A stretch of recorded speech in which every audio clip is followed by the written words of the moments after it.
let me introduce our reader tonight, Nate Marshall.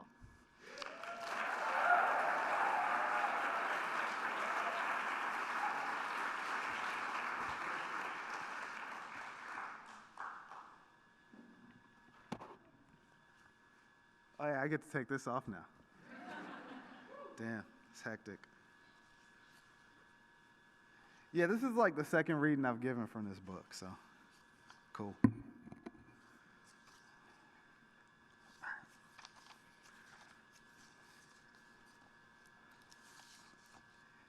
Landless acknowledgement. Before we get started, we would like to acknowledge that we live on some unceded bones. Sometimes, me and mine imagine ancestral homes. All I got so far is Montgomery, Alabama. Maybe a boat. Maybe a plot of land somewhere so far from the south sides I've claimed that I would get lost on the way. I admit, sometimes my homies talk about their families immigrating and I get jealous. We lost the land we were custodians over before I was a twinkle in the eye of a twinkle in the eye of a twinkle in the eye. Closest I got to a homeland is my mama's Caucasian pitch on the phone calling the police.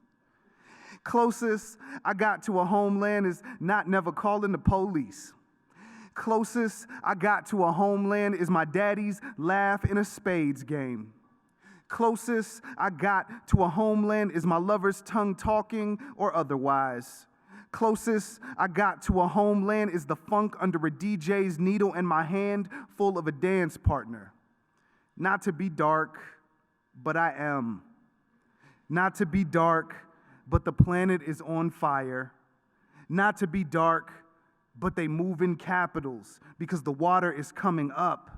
Not to be dark, but our bones are in that water too. Maybe that's my capital.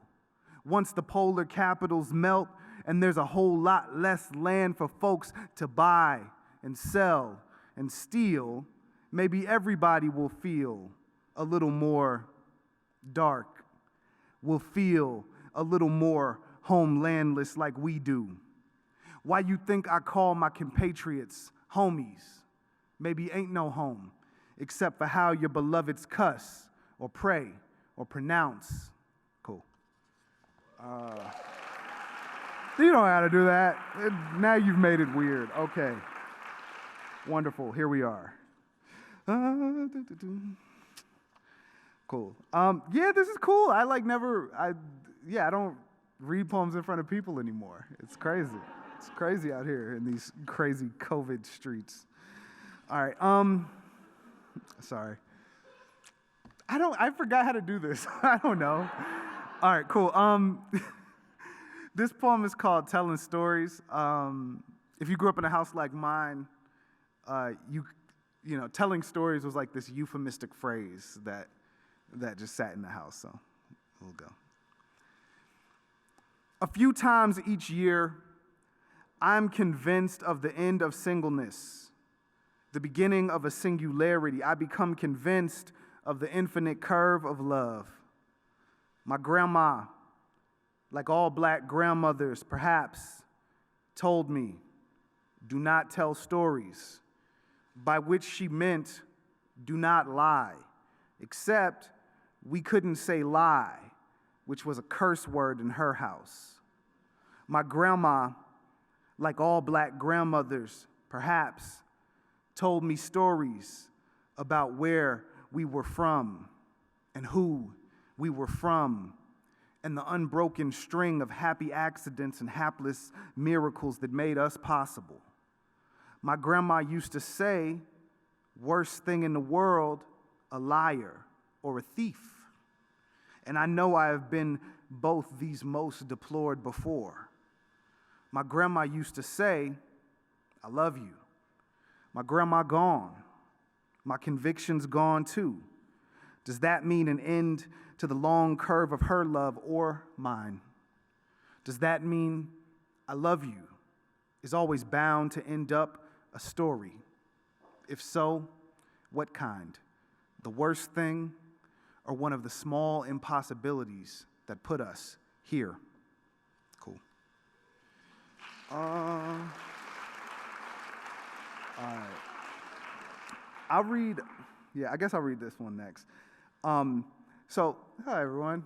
I'm Nate Marshall. I don't know. Again, I'm new to this. Again, I don't know. I'll read this poem. I'm a poet. I'm on faculty here, which is very strange for me. But it's cool because I get to be on faculty with Mark Jarman, who was my professor in undergrad. And so I'm going to read a poem that I wrote for Mark. He recently retired from Vanderbilt after many years of service. And they hit up a bunch of his former students and were like, hey, send poems or stories or whatever. And I wrote this sonnet for Mark, so I'll read it. It's called Unholy Sonnet, which is, it's a homage to a title he's used before. In college, where I started my descent, among the dappled grass and twirling leaves, down south, where fall is long and filled with trees of every sort that take on every tint. The city's western border, where I spent long days reading the Western canon's creeds, wrote ballads, sonnets with a separate seed.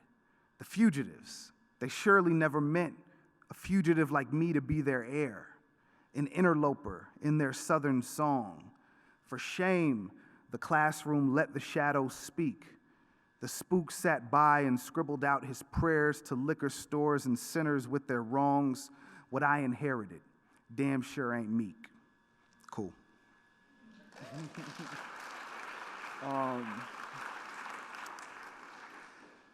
Gotta think about what I want to read. All right, I'll read this one. So I love HGTV. I just like it. It's very comforting to me. This poem is called Home and Garden. It's from my father. I admit it. I always want to love it. Nostalgia is my disease, for which there is no robotic surgery. Thank God for the open concept, not as a metaphor, but really just because I like the wide shots of living rooms where I imagine fashionable sofas while rooms in my spot sit unfurnished and messy. Those days, I have been in room after beautiful room I don't recognize. Certainly, Fixer Upper has helped me make a home in a strange town. The days after so many days on the road, my crib feels like new construction. I have certainly had property brothers hold my head and say, picture everything possible here in the miracle where you could live. Praise this channel of late capitalist consumption streaming into the hospital room when my father, weak from the surgery, only requests no news, no sports, nothing too funny. Cool.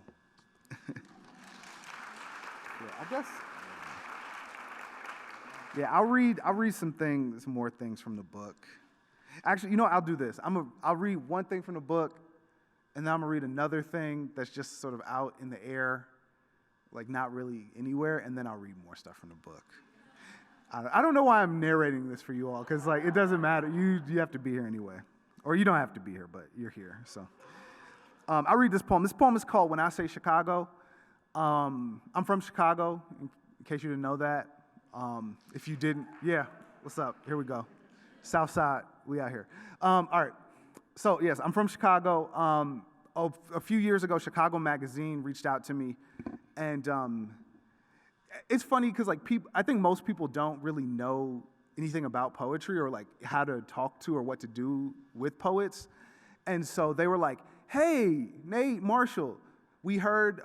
You ever heard of this poem called Chicago by Carl Sandburg?" I'm like, "Yeah, of course." And they were like, "Yeah, so we're doing an issue because that's what we do." I'm like, "Okay." And they're like, "We wonder if you could do a poem like that, but for now." I was like, "What an absurd request." But sure, I don't know. I like checks. Who amongst us does not? So So I wrote this poem. It's called When I Say Chicago. Capital city of the flyover, crown jewel of the jailhouse, a town in love with its own blood, a blood browned on its own history and funk, hometown of the riot and the riot gear, the gang and the loitering law, misfit blocks of dark-skinned cousins and thick-knuckled Slavic uncles who call each other their worst names. What this country know about a rust belt dipped in salt and vinegar and sold as marked up in rustic. My city is the city, not your close enough suburb, not subject to the suppression of tape and the tapping of phones. How can you say anything about our blocks and schools and children that you refuse to see? Don't tell us what is wrong with all of our cousins you've never known. You do not govern what you do not love. When I say Chicago, I mean that first Haitian cat who could pronounce it right. When I say Chicago, I mean the stopped and frisked. I mean the euphemism of frisk. I mean the beat down and tight cuff. I mean the drop off in Bridgeport or Mount Greenwood. I mean the lessons taught to an uppity one. When I say Chicago, I mean the lake, and I mean all of it. I mean the candy lady at Rainbow, and the paleta man at Calumet, and the kids careening across the green at Montrose, and the jogger in midwinter daring a death for fitness. When I say Chicago, I mean Cabrini and Stateway and Ickes and Ida, the city I'll tell my kids about in the past tense. I mean the rents that sometimes make me mean Georgia or Indiana or Dalton. When I say Chicago, I mean the restaurants with no chairs, just a window, a bulletproof sneeze guard. I mean a Michelin star for all the ethnics slanging their seasoned meats and language.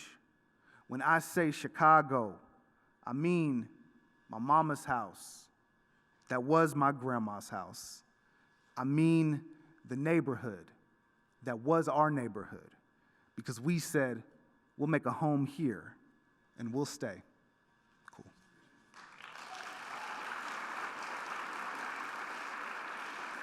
All right. Yeah, I'm gonna read this because, like, I never really get a chance to read it, and it's sort of like, it's one of these things that's probably never gonna see the light of day. So I write I write a lot of different kinds of things, which in some ways are all the same thing. But this is this play that I got, or a piece of a play that I got commissioned to do, but I don't think it's ever gonna like happen or be a thing. But it was a fun play to write. I wrote it the summer of 2019, sort of as we were preparing, myself and my partner Allison, to move from Chicago to Colorado to take these jobs at Colorado College, which is a very strange place. We could talk about it. But yeah, so I wrote this play, and part of the commission, it was like sort of a play thinking about the out-migration of black folks from Chicago, right, which is this thing that's happened. Chicago's like one of the only major cities in the country to be, I guess pre-COVID or whatever, to be losing population, and that population loss is sort of entirely from the black community. And so, yeah, so I want to read this thing. It's, I guess you don't really need to know much except like this is the main character's kind of last monologue, but it's sort of written as a rap because why not? I can do that. And he's in this conversation with his nephew after his nephew is like mad at him because the character is about to like leave out the city, and the nephew has just revealed that because he is leaving, sort of everyone in the family is going to sort of be moving and kind of dispersing to these various locales. So yeah. So I'll read this. This is real short. It also, if you listen, you'll see a little phrase from the Home and Garden poem, because if I like feel like something's not going to be used, I just recycle it. So I don't know. I love everything I used to love. Nostalgia's my disease. I shed a tear to hear the children playing in the breeze. My heart is at my homie spot, my high school and the hoagie shop, the Halsted Indoor Mall before its fall where we could only watch the Nikes in the window, dreaming one day we would rock a few. Now I got a job that got me with the guap to cop them to, but I gotta bounce to do it. Man, irony's a blip. To make the dreams I dream right here for real, I'll take a trip. I love everything I used to love, my people and my place. Them hot and sour pickle days, a sprinkler in the face. Joplin ringing through the streets, the ice cream man around. Our little city corner off forgot where love abounds. Everything I used to love is here and ever here, and in my heart forever, even if I'm never here. Chicago, all I've known, the sunlight where I've grown, and it's equipped me well to seek to weld and build another home. Cool. That's it. All right, I'll read like two more things. That's fine. Yeah. I'm in a one-sided rap battle right now.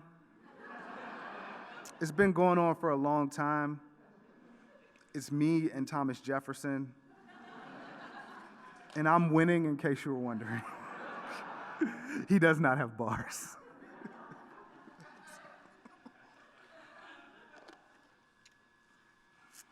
I'm sorry. In my head, I want to be a stand-up comedian, but the bar is like much lower at poetry reading, so I do this instead.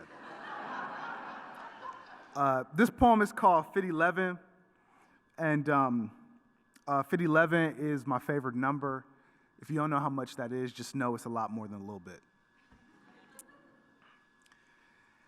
How much is owed to those who wore the chains, who tilled the land, who nursed the babes, who mixed the grits, who fried the food, who chopped the wood, who picked the bowls, who ran the road, who fought the war, who shared the crop, who made the name, who wore the noose, who blacked the codes, who sparked the schools, who juked the blues, who showed the soul, who left the South, who stayed the course, who caught the hell, who marched the march, who broke the strike, who struck the blow, who took the vote, who held the hood, who housed the club,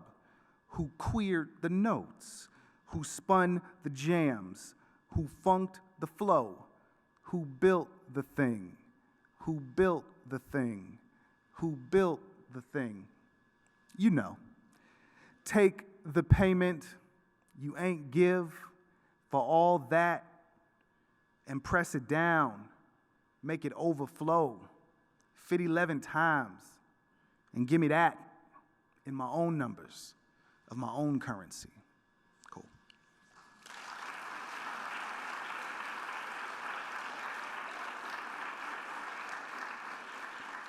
All right. And I'll end with this poem. It is a poem to my beloved, my betrothed, Allison C. Rollins. It will probably help you to know, she's right there. Hello, Allison. It will probably help you to know that her middle name is Canada. So just keep that, you'll understand why, but her middle name is Canada. Imagine. You better imagine like your life depends, because it does. That boredom out of which making is made is the only thing. Consider that somebody first had to pick through all the prehistoric plants and sniff and taste and sometimes diarrhea or even die just so you would know that a collard green with the right seasoning is a season that lasts centuries. Consider that somebody gazed at a star and said, "I bet," and built a fire. Consider the first Negro on the first plantation who figured which way was north, maybe before they knew the word for north, and ran. Consider my love with the middle name the enslaved dreamed of running towards. See how I move swift in her direction. Consider how love is a great idea we keep having every day. We imagine being together, and that is the first step. Cool. Wonderful. All right. Thank you all. Cool. And yo, keep it going. Give all your love and all your energy to Lloyd.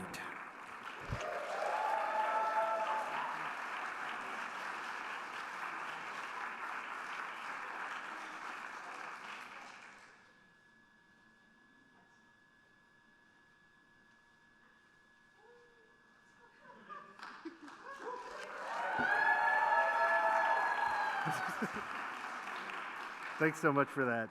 When I got here tonight, I was very relieved to learn that I was going second, but I hadn't considered that I would have such a hard act to follow. So I'm a little nervous. I'm feeling really nervous right now. But yeah, thanks so much for this opportunity and for the opportunity to do this. What I'm going to do, I'm going to read from a recent play of mine called The Chinese Lady. It's a 2-character play, and so I think this will work, where it's the part I'm going to read is mostly one character talking. So for the most part, I'm just going to talk. But when I am this other character named Atang, I'm going to kind of raise my left hand just a little bit like this. But I think it'll be clear even if I don't do that. But I'm going to do it anyway, just in case. So this is a play. It's based on actual events, and I'll just start from the beginning. This is scene 1. Lights up on Hwangwap, 14 years old, in her room. The room is a box placed in the center of the larger stage. Outside the box, the stage is unadorned. Inside the box, it is ornate, decorated with various types of chinoiserie, watercolor paintings, vases, curtains, silks, furniture, etc. She wears a traditional Chinese gown and jade or lacquered jewelry in her hair. Afang begins the scene seated. Atang sits on a plain-looking chair downstage of the room. Hello, my name is Afang Moy. It is the year 1834. I am 14 years old and newly arrived in America. I was born in Guangzhou province in 1820. I am one of 7 children, the youngest. My family has sold me for 2 years of service to Messrs. Nathaniel and Frederick Carnes, traders of Far East Oriental imports to New York. I will be on display here at Peale's Museum for your education and entertainment at a price of 25 cents adults, 10 cents children. Thank you for coming to see me. I am Atang. Atang is irrelevant. I am relevant. That's what I was going to say. I am irrelevant. Atang has been in service to Messrs. Nathaniel and Frederick Carnes as a manservant and translator of Chinese to English and back again. He is now assigned to me. You do not need to know who I am or where I come from or how it came to be that I speak both languages with such practical and occasionally poetic fluency, only that I will assist Afang Moy, the Chinese lady, during all exhibition hours. We will not be needing Atang's translation services for the time being, for I am not speaking. It would, of course, seem that I am speaking as my mouth is moving and my thoughts are becoming articulated through sound, but this is not, in fact, what is happening. What is happening is a performance. For my entire life is a performance. These words that you hear are not my own. These clothes that I wear are not my own. This body that I occupy is not my own. This room in which I am seated is intended to be representative of China, just as I am intended to be representative of the Chinese lady, the first woman from the Orient ever to set foot in America. And yet, this room is unlike any room in China, and I am unlike any lady to ever live. And yet here we are, you and I, and Atang, who is irrelevant. Seated in this room, in this museum, in this exhibition hall advertising the Chinese lady. I shall assume that you have paid your 25 cents, 10 cents for children, because you are curious about China. Curious about what a Chinese lady might look like or act like. I have not been in this country long enough to know the ways in which I might differ from other ladies you may have encountered or what your particular curiosities might be. But I have been told to highlight certain features that I possess, as they may seem exotic and foreign and unusual to you. I understand it is my duty to show you things that are exotic, foreign, and unusual. At the start of every hour, I sit down and stay seated. I watch the customers enter the exhibition hall. I do not move. Some customers stand quietly and expectantly, while some come directly towards the room and examine its contents. They look at the furniture, the vases, the silks and the paintings. They talk to each other. Oh, look at that. I've never seen such a thing. It reminds me of. I wonder if. What do you think it feels like? And they look at me. They look at my eyes. They look at my hands and my clothes, at my hair, at my face. They say things to each other. Do you think she? I wonder if she. And my goodness, look at her feet. Allow me to explain my feet. In many parts of China, it is considered a sign of elevated social status and cultural refinement for women and young girls to have tiny feet.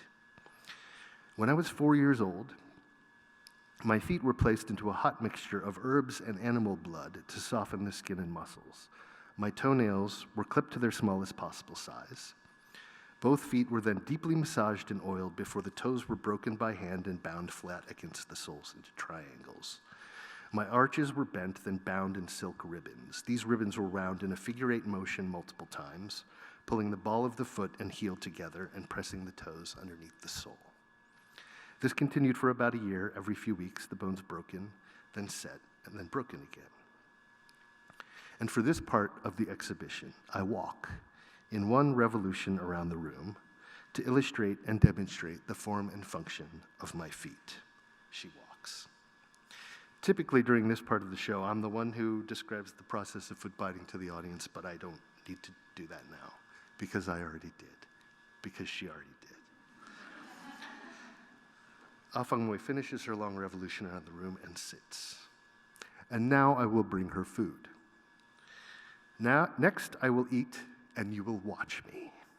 Atang will bring me plates of steamed shrimp and Chinese vegetables, along with a pot of tea, which I will pour and drink in a ritualistic way so as to demonstrate its importance in my culture. Atang enters with a tray of food and tea. Shrimp and Chinese vegetables, pot of tea. I will eat these foods with chopsticks. She displays chopsticks with a flourish. She takes a bite. Since arriving in America, I've been living in a small room in the home of Mrs. Augusta Aubert, wife of the ship's captain who brought me here. It is a lovely home with details quite peculiar and novel to my experience. The foods there that I have been eating take some getting used to. There is much bread. There is much corn. There is much potatoes. I am unaccustomed to such foods, as is my digestive system. The room in Mrs. Aubert's house is quite different than this room, though the Auberts have added a few artifacts from China to the decor, presumably to make me feel more at home. These accents are comforting despite their inauthenticity, but I am even more appreciative and fascinated by the differences. I have been sleeping on a bed that is elevated some 3 feet above the floor. I hope I do not fall off of it. Also, everyone wears their shoes inside the house. A curious phenomenon. I am ambivalent about the fork. I have seen it in use and I understand its functionality. It seems a useful tool for the stabbing of food, but ultimately I feel it lacks grace. Chopsticks are elegant and poetic. Forks are violent and easy. I am finished, Atang. Very well.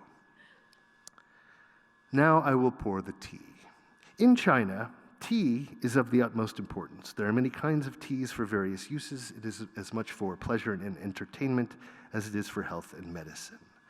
The story goes that over 4,000 years ago, the Chinese Emperor Shennong would boil his water before he drank it so that he could be sure it was not contaminated.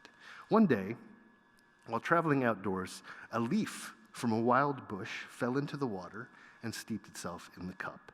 He did not notice this leaf, and to his surprise, he drank the very first cup of Chinese tea. I like this story because it tells us that history is an accident. The accident of tea has changed the course of history, and without it, I would perhaps not be with you here today. Let me put it this way. It is human nature to be curious. Curiosity is evolution. We migrate. From the trees through the jungle, across oceans and rivers, we're constantly searching. This is what sent the Carnes brothers to China. This is what brings me here. We want to see. It is the same impulse that brought you here to this room, to me. You want to look at me. You want to understand more about the world. You want to understand more. I will discuss the history of tea in greater detail at a later time. For now, thank you for attending this presentation of The Chinese Lady. I am very pleased to be here in this great country. I am very pleased to represent my homeland, my family, my culture, and my history to you in hopes that this may lead to greater understanding and goodwill between the peoples of China and America and between all the peoples of the world. Atang enters and draws a curtain across the room. Scene 2. Hello, my name is Afang Moy. I came to America in 1834 when I was 14 years old. It is the year 1836, and I am 16 years old. The price of admission to Peale's Museum has increased, and I am grateful that you have deemed me worthy of such an honorable price as 50 cents adults, 25 cents children. I hope that I can entertain and educate you well enough to justify such a luxurious amount. The agreement between the Carnes brothers and my father was that I would spend 2 years here in exchange for a fee. Those two years have now expired, yet here I am. Why am I still here? This is a complicated question. I have only recently come to understand the magnitude of my presence here. So far in the history of America, there have been a very small number of Chinese men who have migrated in pursuit of work in merchant or mining trades. Some have been granted less strenuous labor, like Atang. I do all right. But there has never been anyone like me. I am the first Chinese woman you have ever seen. I am the first Chinese from nobility, the first educated Chinese, the first with bound feet, the first. And so you see, this gives me a great responsibility. This exhibition has become the most popular attraction in the history of Peale's Museum. And I am delighted to share with you the news that starting next week, we will begin a 40-week tour of the eastern United States in some 15 different cities where I will be on display for people all across this great land. I will be in Boston, Philadelphia, Baltimore, such a nice name, Baltimore. Washington, D.C., named for your first emperor, George Washington. I delight in this. I will go to Providence, Cincinnati, Pittsburgh. How I long to see Pittsburgh. How strange it is that I will now learn far more about America than I ever knew about my homeland. Perhaps when I return, I will travel China as well. I will, in much the same way, perhaps I can travel to various cities there and impart to the villagers all the lessons I've learned in America. But no, perhaps this, what I should do. Ah, yes. I just had a wonderful idea. Perhaps I should hire a 14-year-old white American girl to come with me to China and display her in a room with a raised bed, shoes on her feet in the home, eating with a fork.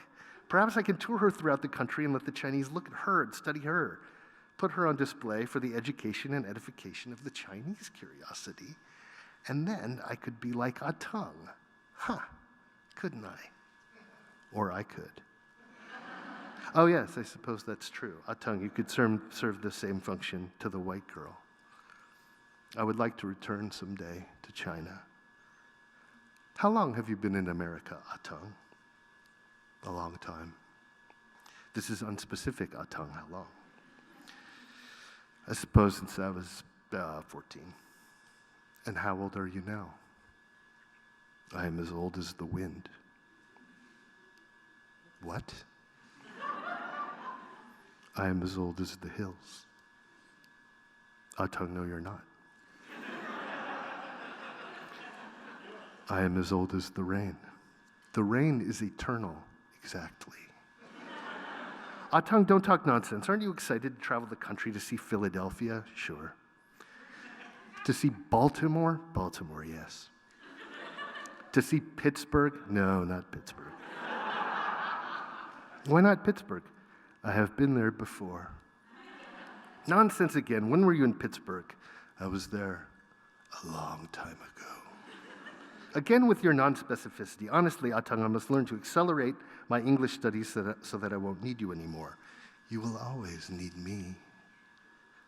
We'll see about that. You will always need me. Anyway, yes, I am pleased to report I am learning English, and I am doing quite well. She's not doing well. I am a remarkable student. She is hopeless. Soon I will be as fluent as I am in this performance. No.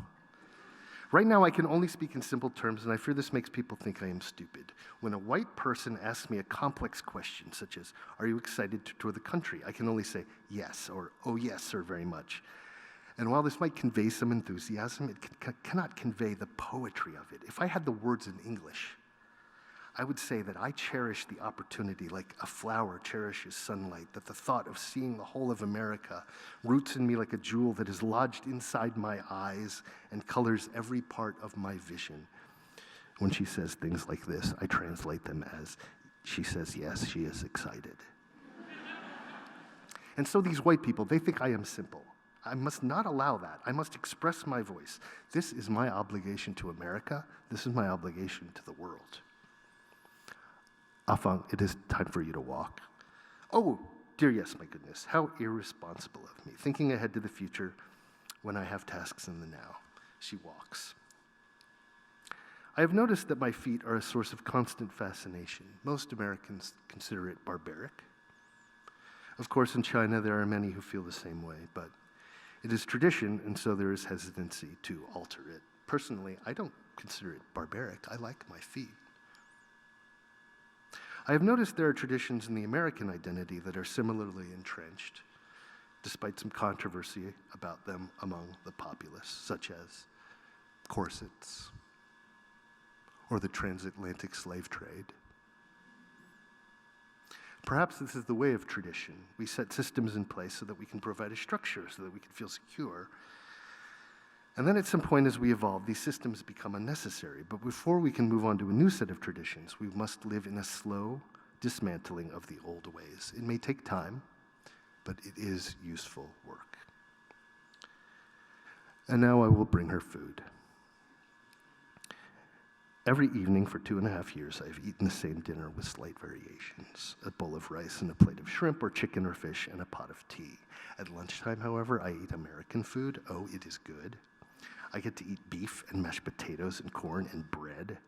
When I tour the countryside, I wonder what new and exotic foods I might have the opportunity to try. Remember to watch your portion control. They pay to see a delicate girl. I wonder if they use forks in Pittsburgh. Perhaps they use something else entirely. I wonder what other instruments might exist for the consumption of food around the world. I hope there are so many that one could not possibly try them all in a single lifetime. I hope that each city in America is as different as Guangzhou is to New York. I hope that once we travel the eastern United States, I have an opportunity to travel the West too. I have heard much of St. Louis, of Utah and Montana, and oh man, San Francisco, California. Has there ever been a name so beautiful as San Francisco, California? I hope that I can see it all and beyond, see what types of foods they eat and what color their people are, what sort of rooms they live in. Forgive me, I should clarify, because while I very much romanticize the difference between people and cultures, I am even more appreciative and fascinated by the similarities. In order to illustrate what I mean, let us further discuss the history of tea. Tea is Chinese. It is ancient and traditional and ours. In London, the British existed for hundreds of years without it, and yet when they encountered our Chinese tea in the year 1615, it quickly became so important to them that they started wars over it. They shifted the rituals of their day to include a tea time that has now become a deeply entrenched English cultural tradition as integral to their identity as William Shakespeare or the River Thames. Is this not comforting? It is, right?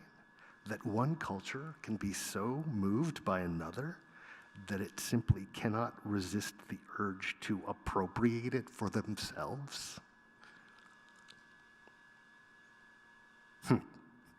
What? What? What? What? Did you say something? No? Yes, you did. You made a noise. Oh, that noise.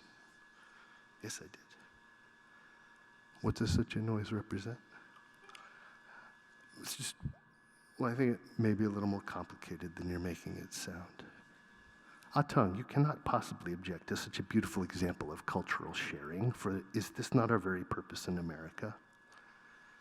There is a difference, Moi, between sharing and taking. And I think I'll end there. Thanks, everybody.